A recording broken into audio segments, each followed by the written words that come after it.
छत्तीसगढ़ प्रदेश Congress committee के अध्यक्ष दीपक बैज ने आज बस्तर प्रवास के दौरान केशकाल की जर्जर सड़कों पर उतरकर सरकार के खिलाफ सांकेतिक विरोध प्रदर्शन किया।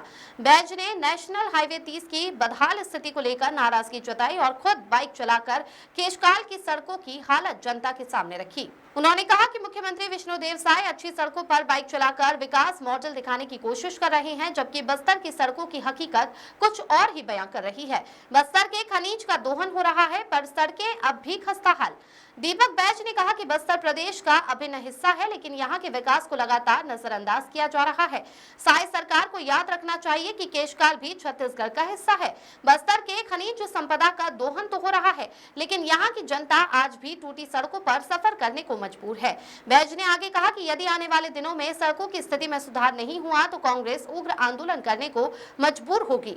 कांग्रेस अध्यक्ष ने बताया कि ये प्रदर्शन फिलहाल सांकेतिक है, जिसका उद्देश्य सरकार का ध्यान इस गंभीर समस्या की ओर आकर्षित करना है। उन्होंने कहा कि सरकार बस्तर को विकास की झूठी तस्वीर दिखाकर रोल मॉडल बताने की कोशिश कर रही है, जबकि सच्चाई यह है कि यहाँ की सड़कें लोगों की परेशानी और प्रशासन की उदासीनता का प्रतीक बन चुकी है। केशकाल क्षेत्र के लोगों ने बताया कि लंबे समय से सड़कों की मरम्मत नहीं की गई है। कई जगहों पर गड्ढे गहराई तक भर चुके हैं, जिससे दुर्घटनाओं का खतरा बना रहता है। दीपक बैज के इस विरोध के बाद लोगों को उम्मीद है कि सरकार इस दिशा में जल्द कदम उठाएगी। दीपक बैज का ये बाइक विरोध प्रदर्शन न केवल सड़क मरम्मत के मुद्दे को उठाने का प्रयास है, बल्कि ये संदेश भी देता है कि बस्तर की मूलभूत समस्याएं अब राजनीतिक विमर्श का हिस्सा बन रही है। अब देखना ये होगा कि साय सरकार इस सड़क संकट पर कब तक चुप्पी साधे रहती है। Bureau report.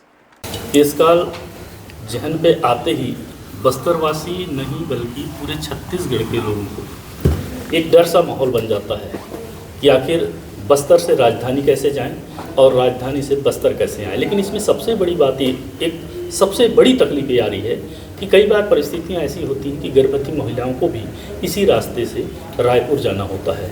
अब तो डॉक्टरों ने भी कह दिया है कि आप इस मार्ग का इस्तेमाल नहीं करें। ये सच्चाई है कि बस्तर से रायपुर तक एक ही हमारी जीवनदायिनी सड़क मार्ग है।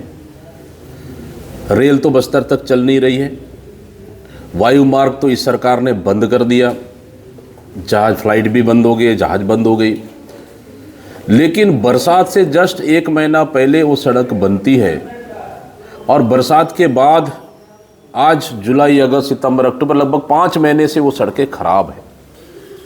लगातार कांग्रेस पार्टी उसको आवाज़ उठा रही। कई बार हमारे कांग्रेस के साथियों ने वहाँ धरना भी दिए और कल तो व्यापारिक संगठन भी, केशकाल के व्यापारिक संगठन पूरे लोग मिलकर दुकानें बंद किए, विरोध प्रदर्शन किए। तब भी सरकार आँख कान नाक बंद करके बैठी है। मतलब एक तो यहाँ पे यात्रियों का आवाजाही, दूसरी बात यात्री बसें, छोटी गाड़ियाँ, हम लोग, मेरा खुद का घर बस्तर है, मेरा भी आना जाना, उसके बाद कई वीआईपी मूवमेंट, फिर उसके बाद ट्रकों का आना जाना। उसके बावजूद भी हम बस्तर से इतने राजस्व देने के बाद छत्तीसगढ़ सरकार को क्या हमको एक अच्छी सड़क भी सरकार नहीं दे पा रही है क्या?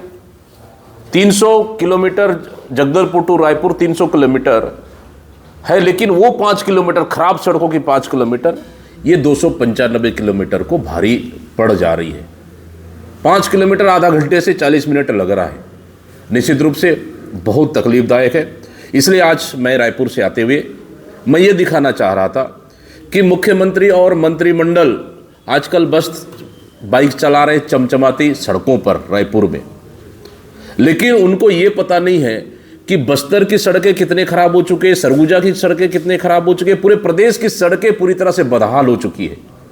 इसलिए मैं आज बाइक चला कर आया और उन लोगों को दिखाना चाह रहा था कि आप चमचमाती सड़कों पर बाइक चला रहे, जरा केशकाल की खराब सड़कों पर भी आप बाइक चला के देख ले एक बार, तब पता चलेगा कि आम जनता कितनी तकलीफ में है। इसलिए आज हम लोग बाइक चलाकर इस सरकार को और पूरे प्रदेश को हम दिखाना चाह रहे हैं कि सरकार के पास उन गड्ढों को पाटने के लिए, मरम्मत करने के लिए, सड़क बनाने के लिए पैसा नहीं है। लेकिन हाँ, अभी तो आज ही बिल आया है अरुण साहू जी के भतीजे के 13वीं में, मतलब एक निजी कार्यक्रम में, परिवार के दुख कार्यक्रम में सरकार ने लगभग 90 लाख से अधिक पेमेंट किया।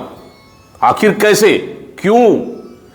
जनता की गाड़ी कमाई का पैसा, सरकार का पैसा, क्या किसी मंत्री के निजी परिवार के कार्य में, दुख कार्यक्रम में 90 लाख खर्च करना क्या उचित है? क्या इधर सरकार के पास सड़क मरम्मत करने के लिए पैसा नहीं है, लेकिन अपना घर परिवार सुख और दुख काम करने के लिए सरकारी पैसा का उपयोग 90 लाख रुपए कर रही है। इससे दुर्भाग्य क्या हो सकता है? इस मसले पे प्रदेश की जनता को, मुख्यमंत्री को और पीडब्ल्यू मंत्री, सड़क मंत्री अरुण साहब को जवाब देना चाहिए। और सड़कें कब बनेगी, लगातार इसका विरोध कर रहे हैं। निश्चित रूप से कांग्रेस इसका विरोध कर रही है, प्रदेश की जनता भी विरोध कर रही है। आम जनता के लिए हम केशकाल सड़क की मरम्मत और बनाने के लिए लगातार इसको लड़ाई लड़ रहे हैं। नीलकंठे ने प्रेस विज्ञप्ति जारी करते हुए कहा है कि आज ही टेंडर खुला है जिसमें 5 लोग पार्टिसिपेट किया है। वहीं पंचवटी पास से विभाग ने भी मरम्मत चालू की है। सिर्फ कांग्रेस नौटंकी कर रहे हैं और जो बाइक रैली निकाले वो सब नौटंकी है। देखिए, कौन किसने कहा हमें नहीं पता, लेकिन बरसात कब खत्म हुई, बरसात से 1 महीना पहले बना हुआ सड़कें आखिर खराब क्यों हुई, मेरा सबसे बड़ा सवाल है। कौन बनाया ये सड़क? सड़क का क्वालिटी कौन चेक किया? इतनी खराब क्वालिटी क्यों बनी? ये सड़कें भ्रष्टाचार का भेड़ चढ़ गया, पैसा किसके किसके पास कमीशन गया, पहले ये बता दे जिम्मेदार लोग। लेकिन क्या टेंडर तो होते रहेगी, टेंडर प्रक्रिया चलते रहेगी। सरकार के पास, विभाग के पास कई ऐसे मद रहते हैं जहां इमरजेंसी में वो सड़कों की मरम्मत कर सकते हैं। क्या सरकार के पास वो भी पैसा नहीं है? क्या पैसा स्वीकृति होगा, टेंडर होगा, तब तक 2, 4, 6 महीना लग जाएंगे, तब तक कई लोगों की मौत होगी, उसके बाद टेंडर खुलेगा क्या? सबसे बड़ा सवाल, सिस्टम कौन चला रहा है? कहीं ना कहीं सरकार की लापरवाही है, स्थानीय जनप्रतिनिधियों की लापरवाही है। उसी का नतीजा है आज बस्तर की आम जनता को, जो छत्तीसगढ़ सरकार को इतनी राजस्व देने के बाद भी एक अच्छी सड़क नहीं मिल पा रही है। इससे बड़ा दुर्भाग्य क्या हो सकता है? महोदय, बस्तर संभाग बिल्कुल ये सच्चाई है। बाईपास सड़क केंद्र सरकार की योजना है, पिछले 5 साल से वैसे पड़ा हुआ है, 1 इंच अभी तक काम आगे नहीं बढ़ पाया है। अभी तो बहुत फेसबुक इसमें बधाइयाँ दे रहे थे, लेकिन बनेगी कब?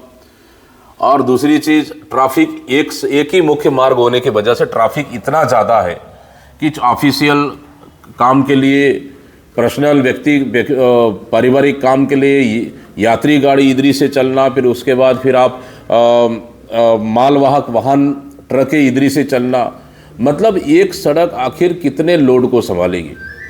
कहीं ना कहीं बाईपास को जल्दी बनाने की आवश्यकताएं है। ऊपर से वो सड़कें 24 घंटे में, हर दिन 24 घंटे में कम से कम 4 घंटे जाम रहती है, तो कहीं ना कहीं आवाजाही के लिए इतनी ज़्यादा दिक्कतें हैं।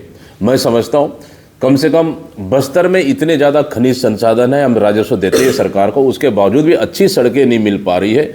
आने वाला समय में सड़क, वायुमार्ग, रेल मार्ग, ये बस्तर के प्रमुख मार्गों में से इनको चालू करना चाहिए।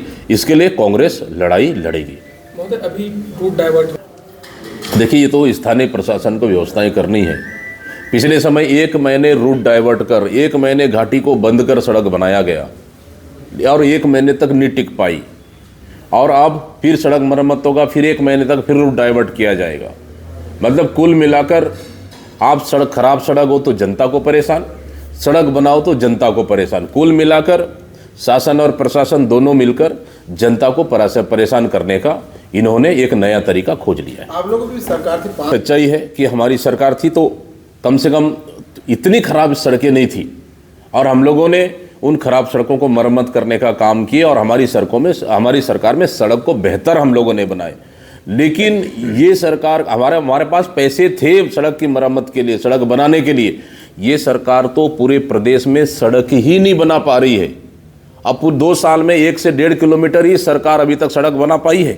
भले विभागीय मंत्री बड़े दावा कर ले, हम RTI से उसका खुलासा हुआ है हमारे पास लिखित रूप से, सड़क नहीं बना पा रही है। जो सड़कें हमारी सरकार में बनी, उन सड़कों का मरम्मत नहीं कर पा रही है, तो फिर सरकार 2 साल हो गया, तो सरकार समझ सकते हैं कैसी चल रही है। ये तो भगवान भरोसे सरकार चल रहा है।